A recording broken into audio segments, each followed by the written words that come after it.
ตอนเราเอาตอนลงก่อนเลยเด้อทางนี้ถือกโยบเท้ามือเบิ่งดูแหมก็ได้มกอีกแล้วนี่คนทีเหรอมาเทงน้อยมาพอน้อยโอ้มีแต่ปลาเค็งน้อยลายลีตัวพวกเขาเท่าปล่อยไปเทงแต่ก็จะมันเหนือร้ายมันดึงถึงไปได้เนาะแต่ก็เลยปล่อยถิ่มซะปลาเค็งกับลูกปลาคอน้อยลายลีมันมันอยู่ข้างกระเป๋าหนึ่งนี่เนาะแม่นปลาเค็งอะไรตัวใหญ่นี่ก็ที่ไปเลยได้ลายลีมันเถอะปืนกับคนมาตกปลาดุกน้อยมกได้เชยเนี่ยของพี่เห็นเนาะน้ำนะน้ำพักกันหน่อยลุงเนี่ยมันจะดึงก็ได้มาปล่อยลุยไปเลยแหละปล่อยเลยก็ได้ผู้เดียวเห็นเรื่องนี้ป่าเนี่ยได้แต่บางทีลายโพ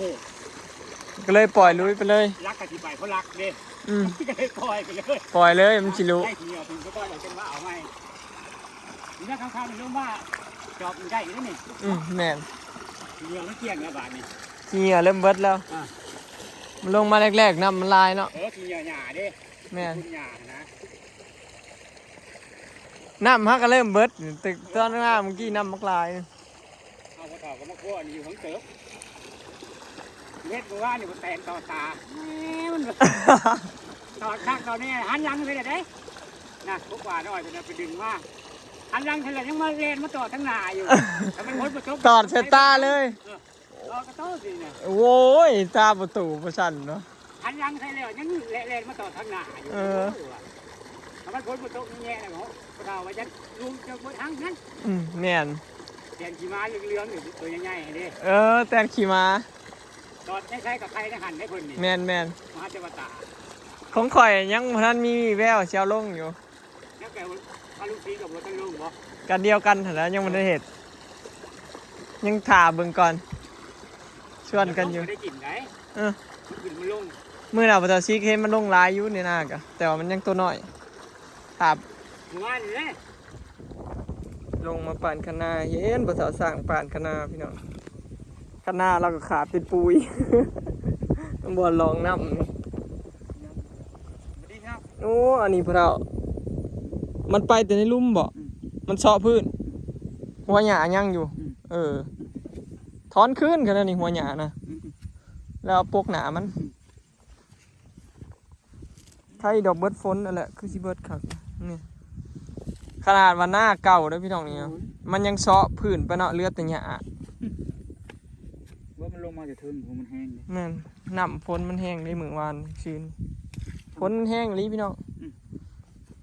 น่าจะได้สนึงกว่านั้นนะแม่นมันเลือกเกิน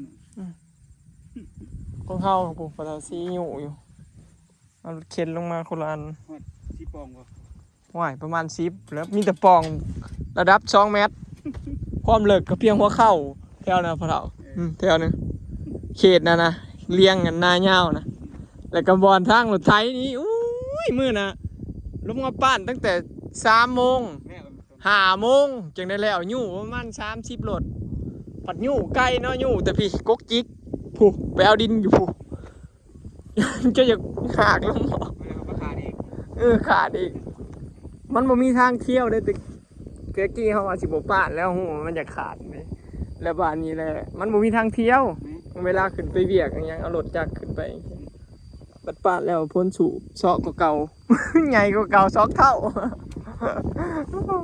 ท่อก็จะเกเรอยู่เห็นอยู่เนาะครับท่อยังข้างข้างหน้าเกเรเมื่อยแล้วเนาะว่าคันดินใกล้กับบุ้มเมื่อยเลยแต่ขนาขาดนี่ดินไกลที่มันเมื่อยตัวอยู่ดินมาแม่นคือนี่เขาขุดใส่มันกับเนี้ยแม่นคันเฮาปั่นคันหน้าย่ำมันนั่นมันบ่มีเขาเด้กับบุ้มเมื่อยเนาะมันไกลเอาแต่ย่ำนี่มันบ่มีดินพี่น้องเฮาบ่มีดินขุดในหน้าว่าซะคณะขุดคณะก็ขาดตื่มอีกสิเด้มันขุดบ่ได้เท่าคันหน้านอกจากปองน้อยเฮายังว่าเซาะเอาตามข้างคันนี่มันใหญ่ปะพี่น้องลงปั่นคณะกันจ้าพี่น้องตอนแรกสิมาปั่นอยู่นี่น้ำมันยังลายอยู่ย่านน้ำทั้งภูแห่งปะก็เลยเปลี่ยนแผนพี่น้องพะเทาส่วนไปส่วนที่พุ่นหน่อยบอยมาเอาจกพี่น้องจกปลาไว้แต่วัน ไปปักสองมาคำตะกี้ก็สิลงมาปั่นข้างหน้า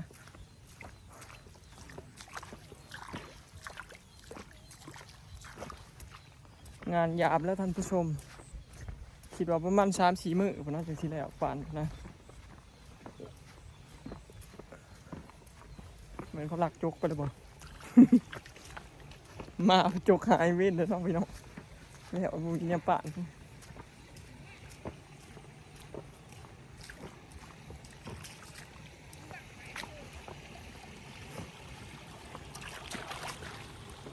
โตงเขากันแล้วพี่น้องรอแต่ฝนตกอย่างเดียวพอให้ตรงแล้วปุ๊บฝนไม่มี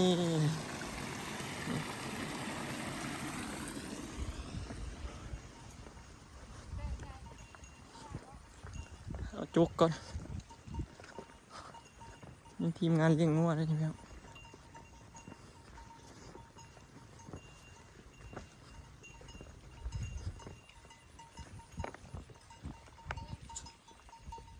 งัว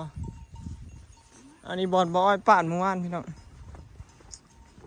อยู่ดอกเด้เอาหัวหยามาปกผลบ่ตกเลยคือหนาสิอยู่มันคือสิแจบเลยแหละถ้าผลบ่มานี่แจบผลมากับรู้ป่านไว้พี่น้องมันนี่บอยป่านไว้เพราะว่าน้ำมันสิได้ไหลลงโต่งอย่างเดียวเด้คันปลามาฝนตกปลามาสินะโอ้ไม่คอนมันคือกระเดียกระดอแท้นี่ปู้ขาดแน่ท่านผู้ชมน้ำก็จะแห้งปะแล้วน้ำสิแห้งปะเลยหายนี่โอ้ยตายหลดหยาสิขึ้นมานี่ฝ่าวปาดขนาดนี้พี่น้องรู้ยังรถเข็นพี่น้องขุดเอาดิอยู่เด้อหน้าวะแล้วอันนี้พี่มาว่างถ่ายพี่น้องพากันอยู่กับพลังมือมาขุดเอาดินอยู่ในอันหน้าเหือกเนี่ยอันนี้เขาหน้าหยอดพญายเลื่อนพี่น้องอย่าคือหน้าดำเนาะคือเด้อันเดียวกันหลดเลยกับหน้าดำนะงามเนาะถ้าแม่นหยอดแต่ว่าปีให้สีงามกว่านี้พี่น้องบ่ได้มาสอบมึงหน้าภาษาเล่นจักเถื่อพี่น้องนี่คือหน้าดำนี่เนาะคือขนาดเลยคอยว่าเวิร์กอยู่ได้พี่น้องนี่หน้าหยอดเนาะขนาดว่าบ่เคยหยอดจักเถื่อเลยนี่ครั้งแรกก็ยังออกงามอยู่เลยยังบ่เสมอกันย้อนว่าเป็นน้ำเฮาหยอดเองพี่น้องปีหน้าสำนานก็สิหยอดงามกว่านี้ตอนโค้งอันนี้เป็นตอนโค้งตอนยังเลยพี่น้องนี่ยังโค้งรถบ่ยังงามอยู่นี่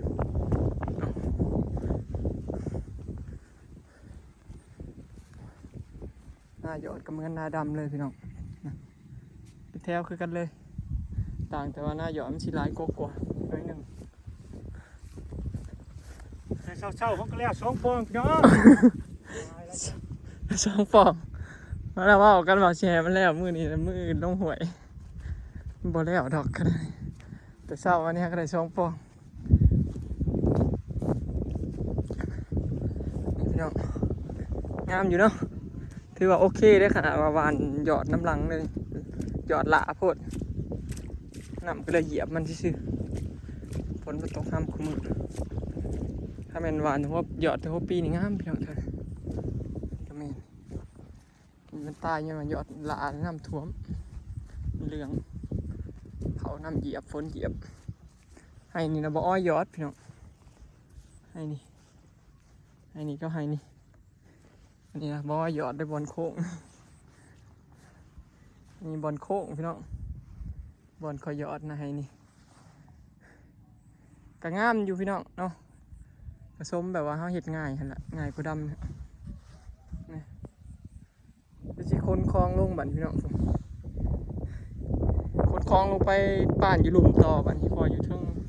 น้ำมันสิบกก่อนก็เลยได้ขึ้นมาป่านอยู่พี่พอตาสร้างแล้วค่ะคนอยู่เอากระสิลงโน่นกกกระเดาพี่น้องบัดนี้เนาะใหญ่มันมีปองเดียวแต่ว่าปองใหญ่อยู่กันตั้งแต่เช้ารู้จ้าพี่น้อง รู้ว่าเก่าเขามุนเติบน้ำหลวงแต่พี่ถูกซอดปุ๊ดถูกหลวงคักหลวงแน่ป้าดแห้งขนาดนั้นนี่นะเขาจะชม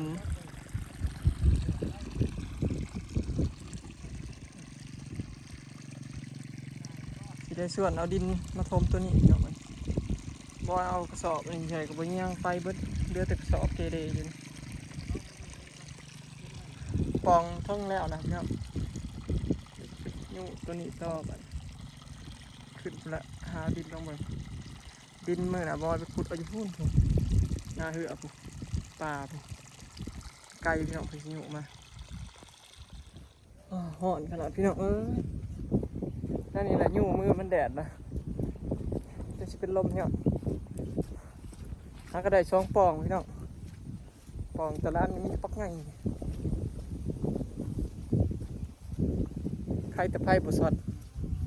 เจ้าอันอ้อมไฟเสียบไฟไว้ไฟแต่บุพิซูนน้อยหนึ่งยังอีกหลายปองพี่น้องประมาณ10 ปองนี่แหละ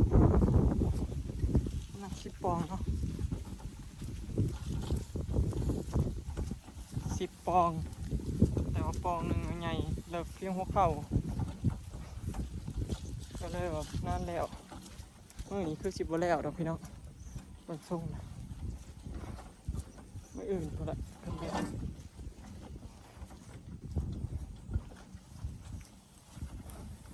สู้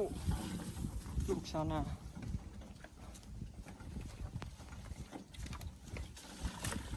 เขาบ่ได้เสียบไฟบ่ เสียบ ฮะ เสียบ เขาไม่เท่ามึงมีไหน บ่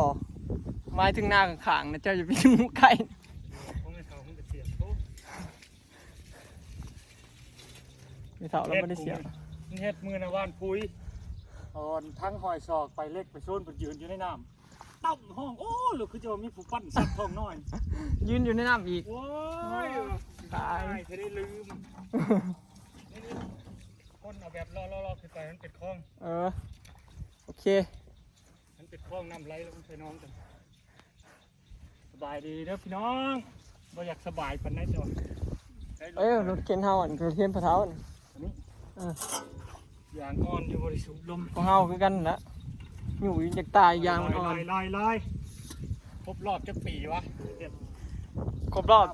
เฮาประมาณ3 ปีไป4 ปีเฮามันยังบ่ได้เคยขาดปานนี้แต่ละปีเด้อพี่น้องปีนี้ขาดนักแฮงขาดใหญ่พร้อมเล็กพร้อมขาดแบบเป็นลาวๆเลยเนาะหลายปีล่ะแต่เก่าเขาป้านกับภาษาซีก็มีแต่ในรุ่มพี่น้องขาดแต่ในบ่อนอันไอ้ขนาดโต่งเนาะส่วนลายก็ขาดในบ่อนนั้นบ่อนหนทางเที่ยวนี่ขาดอยู่แต่ว่าบ่ได้แห้งทั้งพุ่นก็ขาดทั้งพุ่นกกกระดาวก็ขาดชั่วมือนี้คลิปนี้ก็สิขอเก็บภาพบรรยากาศสมีเด้อเนาะพี่น้องฝากเบิ่งคลิปฝากเป็นกำลังใจในเด้อเนาะมาป้านข้างหน้ากับภาษาซีพี่น้องมื้อนี้เนาะไปแล้วสบายดีถ้าเบิ่งว่าสิแล้วบ่พี่น้องมื้อนี้ลุย